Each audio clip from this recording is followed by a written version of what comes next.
when you load the interface, you'll see this. It comes up with resources, saves and details. Saves means things that you've created yourself, so you can create your own activities.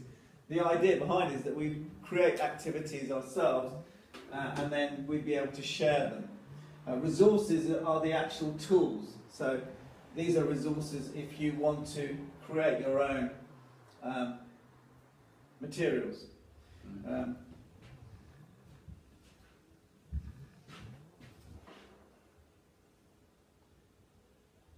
So you can see there are free and premium. Because we pay for the license, we're premium users. Well, this is brand new, I haven't seen this, it's changed about the last week. So you've got tools which are like selectors. So this is aimed at secondary school teachers, where you enter in your class and then you hit this buzzer and it chooses the student to give an answer rather than the teacher choosing it. You've got quizzes here. Bingo, I'm going to show you. Find 10 is a brilliant tool. One of my colleagues who used to work here, who died a couple of years ago, when I showed it to him the first time, he went off and made 10 of these in about half an hour. Basically, it means you get 15 tiles, 10 of them are correct. So you can use it for vocabulary, you can use it to introduce yourself, you can use it for future forms, you can literally use it for anything. Yeah. So I'm going to show you the resources that I've put in examples of these so that you can actually use them in class. So you'll see there are folders here where things have been saved. And in each one of these, I've created an activity to demonstrate it. So find 10, for example, I use this to introduce myself. So I've got 15 tiles, 10 of them are true, 5 of them are wrong, and people have to come up and choose things that are true about me. It's a different way of doing a similar thing, but because it involves something which is a little bit different and a bit of technology, people get absorbed. Yeah. So here we've got examples for, you just click on play and the board will come up in a minute, or it should do. And then you can maximise it, and it tells you what it is, and then it produces the tiles. All right. So this is one I made earlier for a lower level student. They can do collocations, and you can decide whether you have a sound or not. So they have to come up, and I make my breakfast every morning. The Swiss say, "Yeah, that's right." They hit it, and it's correct. I'm making my apprenticeship, which is wrong. You can turn the sound off if it gets too annoying. But you can see it's a very simple tool. And when you go to the resources section, it allows you to make your own ones. So here you've got the option of resetting the board, for example. Whatever that means. We're going back to the main menu.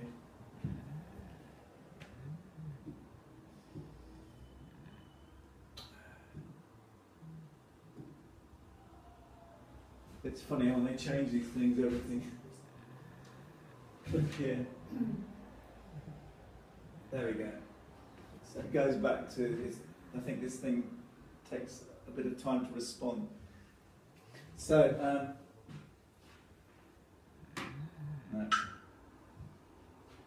when you go to the resources, you'll see I'd like to view a demo, and then you can create your own activity yourself. So it first shows you how it works or how to do it, and then you can do it yourself.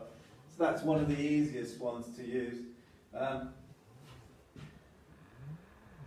Let's go to, for example, bingo. Okay, so again, I'm not going to magnify it. So here, the students have to draw a grid and choose 6 clues from the above on their piece of paper, and then you say, let's play bingo, and choose a number. and then a prompt comes up, and if they've got whatever it was, I can't remember. they strike it off. So that's bingo, for example. What's the question is another very good one. The students have the question, the answers, and they have to come up with a question. So here's one, for example, that I made for the present sim.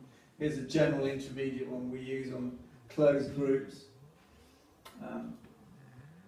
So you can choose, it's quite good fun, you can choose how many teams are in the group, so 3.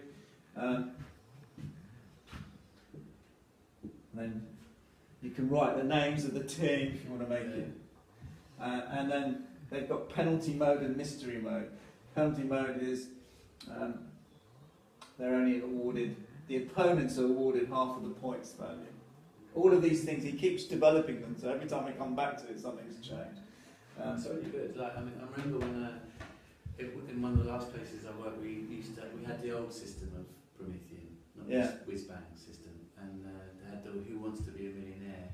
Did you ever come across that? It's kind of like a more basic version of these templates, but you can use it for like grammar review and stuff like that.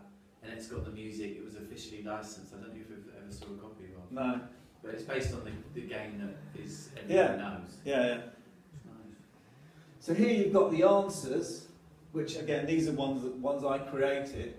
So the students would select a tile, then they have to come up with a question, and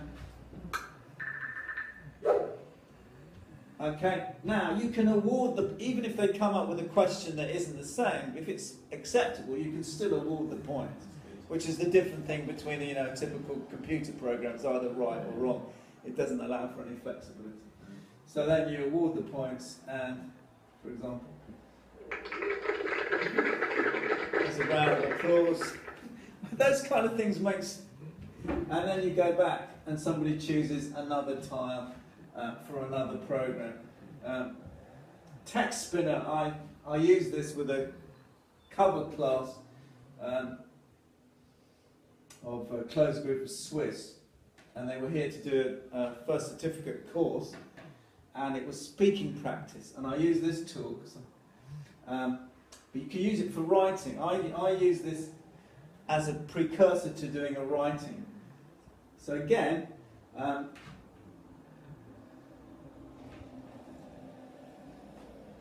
seems that it takes a little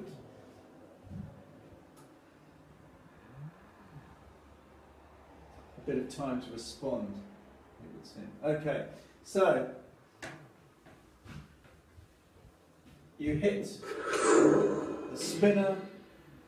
Okay, a topic comes up, and then a question. And what I did is I got the students to discuss these questions in pairs, and we did all of this, but sort of one or 2 minutes. Digital people spend too much time communicating with their phones and tablets, blah blah blah. Do you agree? And then they had to talk about it, and then you go back to the spinner. I can't quite remember how to get back to the spinner. Click here. Okay. So you go back to the text spinner, and it spins again, and another topic comes up.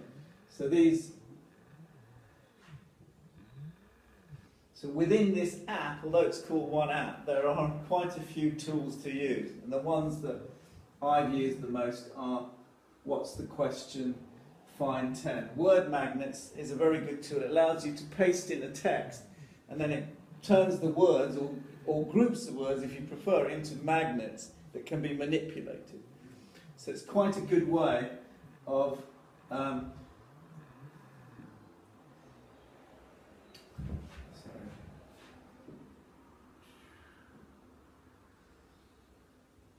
there's one about. It's quite a good way of focusing intensively on. So imagine I've told students about myself at elementary class, and now I want them to actually take that information and test their ability to put it into the right word order. So they have to come up here, and you see there are some clues in capital letters, so what they would, where's it gone? Mine.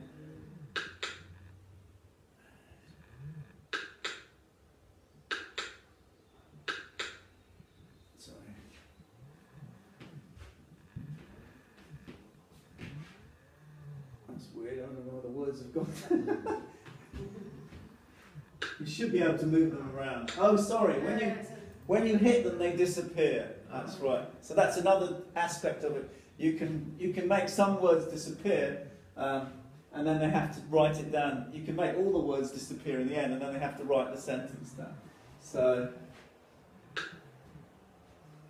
we've got I was born in West Africa.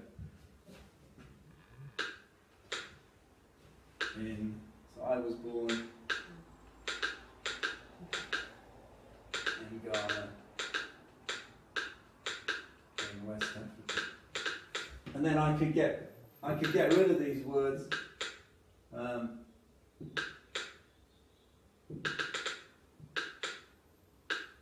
Oh, that's right, you can tag the words and move them around. The problem with these tools is that they keep changing the functionality, and they started off very basically. You can also colour code the words, so if you want to focus on nouns and verbs and adjectives.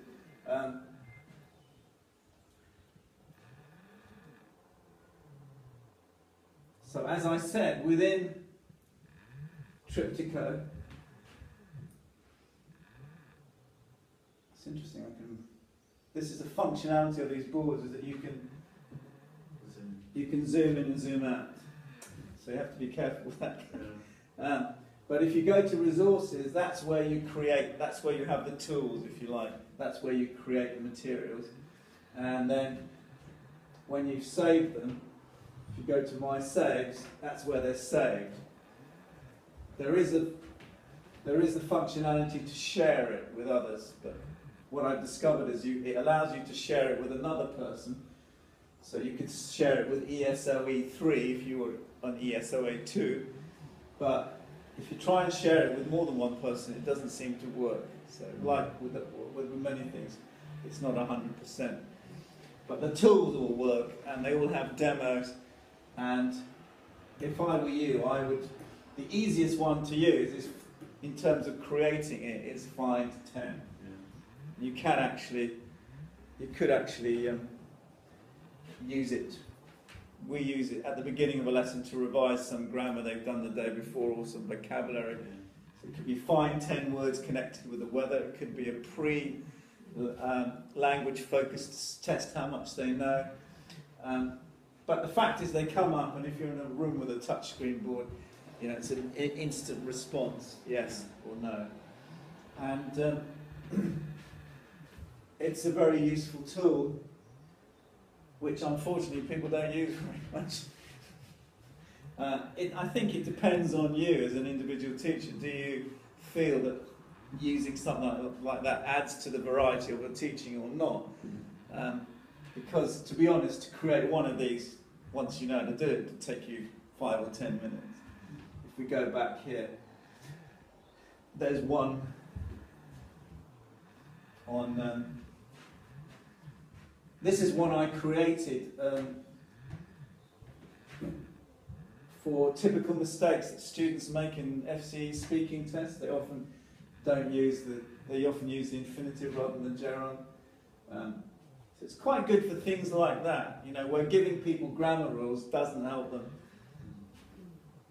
So these are all real comments that students have used in speaking tests. So I enjoy going to concerts. That's quite common with the Swiss speakers. Or I like have lunch with my friends. So it's quite a good way. You could even do it just as an error correction activity. Okay, here are students. These are your sentences. 10 of them are good, and 5 of them are wrong. It's nobody's name is on it.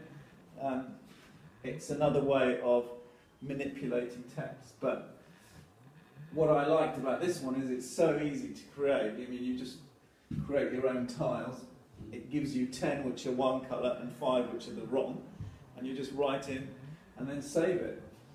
And then you can use it again and again and again.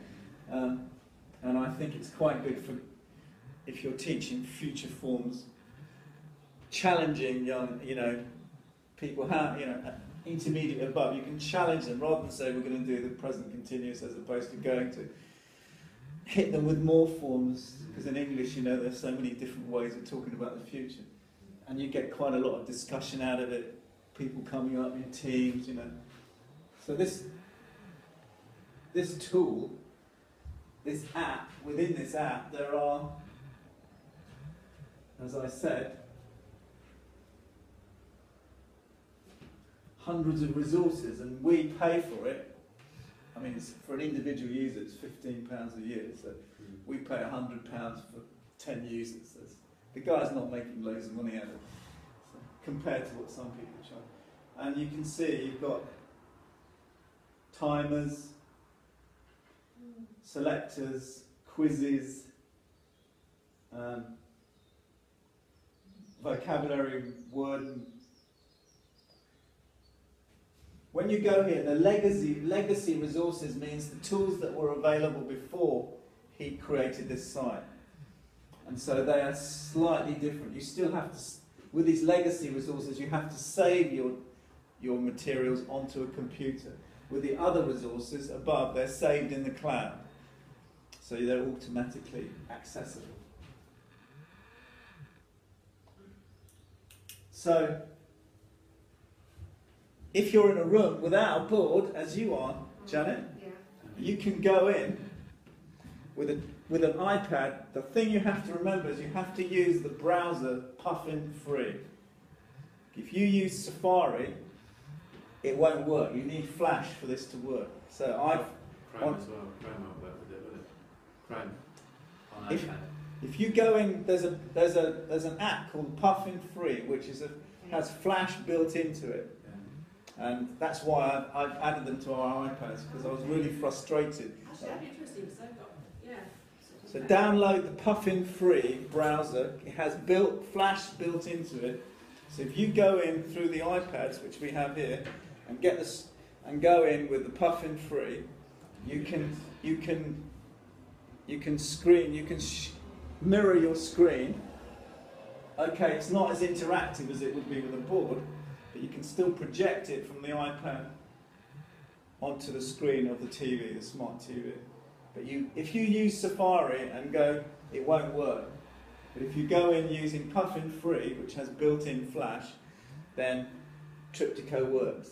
And that's why I downloaded it, because we have this resource online.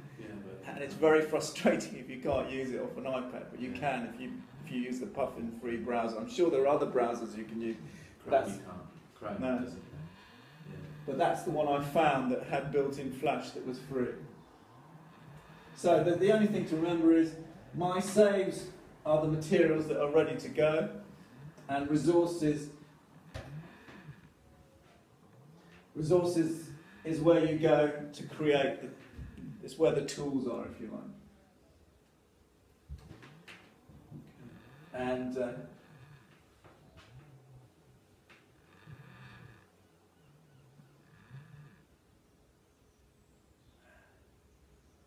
interested why it doesn't work when you touch things that they seem rather temperamental.